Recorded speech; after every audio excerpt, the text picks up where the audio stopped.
La Russie a cela OPH Télévision pour le 44e anniversaire de l'enlèvement du grand maître de l'OPH au ciel par 3 anges et de son retour ici sur Terre, a prévu pour vous un briefing, pour ne pas dire un éclaircissement sur cet événement.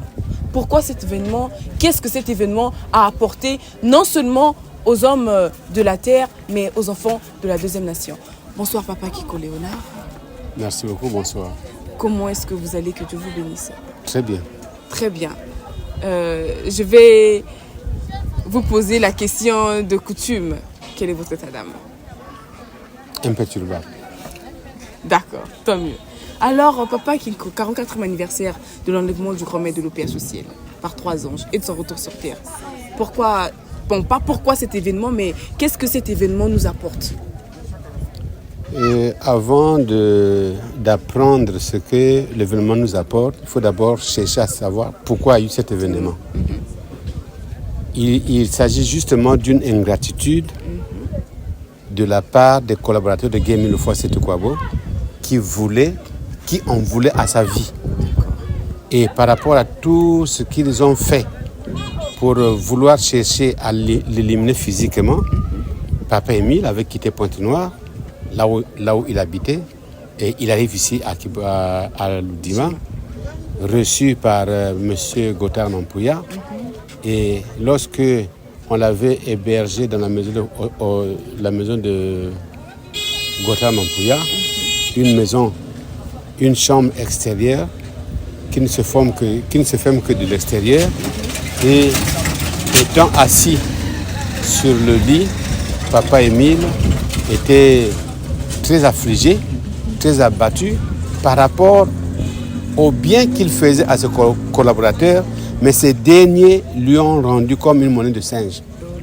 Et cette tristesse a fait que les 3 anges quittent les cieux et viennent le chercher. D'accord. Donc les trois anges étaient venus chercher Papa Émile autour de 20h le 8 octobre 1979.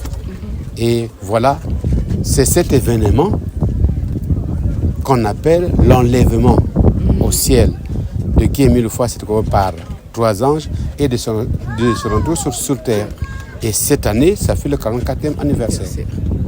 D'accord, ça fait le 44e anniversaire. Donc Papa Émile a été enlevé par 3 anges. Et lorsqu'il est arrivé là-bas, qu'est-ce qui s'est passé? Comment est-ce que ça s'est déroulé?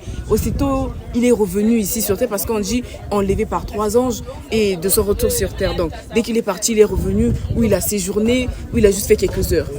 Il a séjourné 3 semaines et 3 jours. 3 semaines et 3 jours. Et donc, au bout de cette durée, il s'est souvenu qu'il avait laissé sa femme en grossesse. Et la femme était déjà presque à terme. Et il s'est dit, si l'enfant-là venait au monde, certainement qu'un jour, il cherchera à savoir, mais où est mon père? Donc, par souci de ce fils, il a donc demandé à Jésus de revenir sur terre.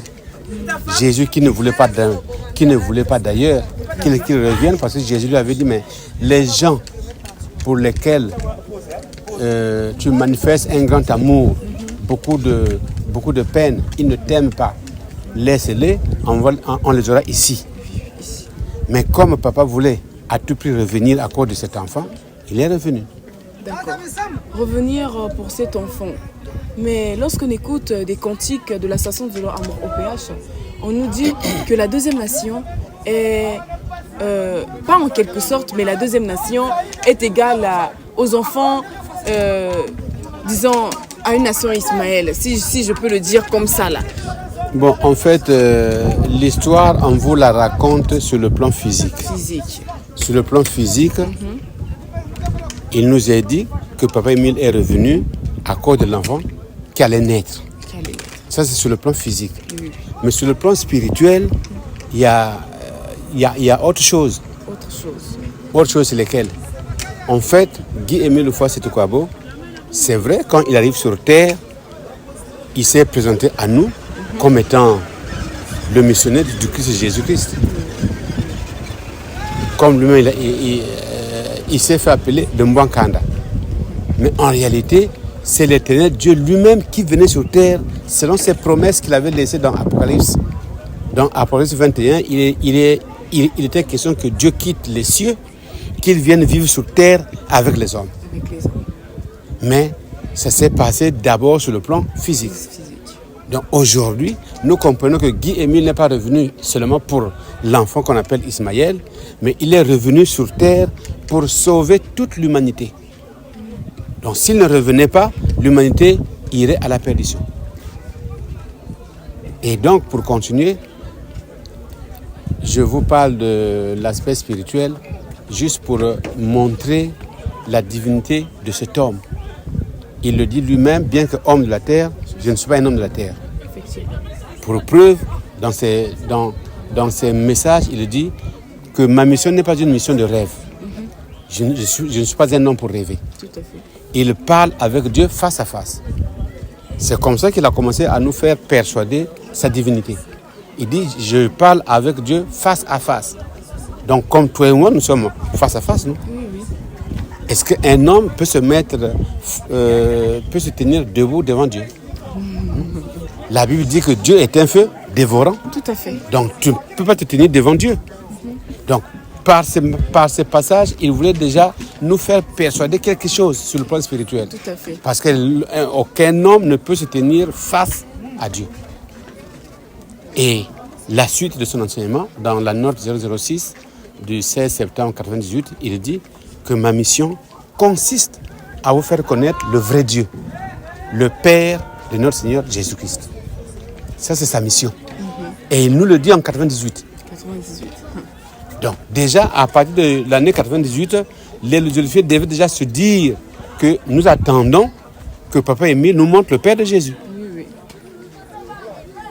Et quand on évolue avec l'enseignement, le 9 novembre 2003, il dit « Allez dire partout dans le monde entier que Dieu habite au Congo, Brazzaville, et que vous l'avez vu de vos propres yeux. » La question est celle de savoir, est-ce le Dieu que nous avons vu de nos propres yeux, est-il le vrai Dieu dont il nous a parlé en 98 ou bien un faux Dieu?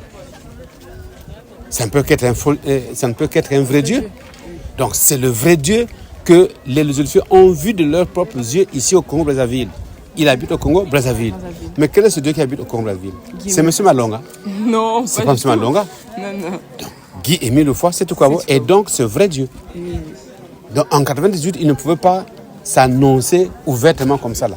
Parce que dans Ésaïe 45, au verset 15, on dit que Dieu est un Dieu qui se tient caché. Et donc aujourd'hui, nous sommes très contents de savoir que les anniversaires que nous venons célébrer ici à l'Odima, au Mont des Oliviers, c'est en fait, il s'agit de l'Éternel Dieu lui-même. Et donc la grande, je ne sais pas comment faut appeler ça, notre plus grande chance, c'est de savoir que nous avons Dieu avec nous. Comme il le dit dans la note numéro 29, non, la note du 29 juillet 2001, il dit « Votre réel plaisir de tous les jours serait celui de m'avoir connu et d'avoir connu mon association. » Pourquoi le connaître serait pour nous un réel plaisir? Parce qu'on a découvert le vrai Dieu. Tout à fait. Donc nous sommes très contents aujourd'hui que Dieu vive parmi nous. À la personne de Guy-Émile Lefoy. Voilà. D'accord, Papa Kinko Léonard. C'était vraiment un plaisir de discuter avec vous afin que vous puissiez éclaircir les différents internautes de la Russie Asla OPH, notamment en France, en Allemagne, en Portugal, au Sénégal, au Congo, partout dans le monde entier. Nous vous disons merci et nous rappelons que vous êtes un membre confirmé de l'OPH. Je vais vous laisser vous présenter avec tous vos titres pour ne pas sauter. Merci beaucoup. Mais il faudrait que tu te présentes aussi pour que je connaisse qui est en face de moi. Oui, je suis la grâce et la bénédiction, journaliste à la Rao TV. Ok. Je suis le frère Kinko Léonard, membre confirmé de l'OPH. Je suis le coordonnateur général adjoint de la prédication et de la parole de Dieu au Congo et dans le monde entier. D'accord. D'accord. Merci beaucoup, papa. Merci beaucoup. Comme on le dit, Kwizulu Yambote. Matondo Mingi. Et dites bonjour à tous ceux qui sont avec vous là-bas en Europe. D'accord, on ne manquerait pas. Merci beaucoup. Merci.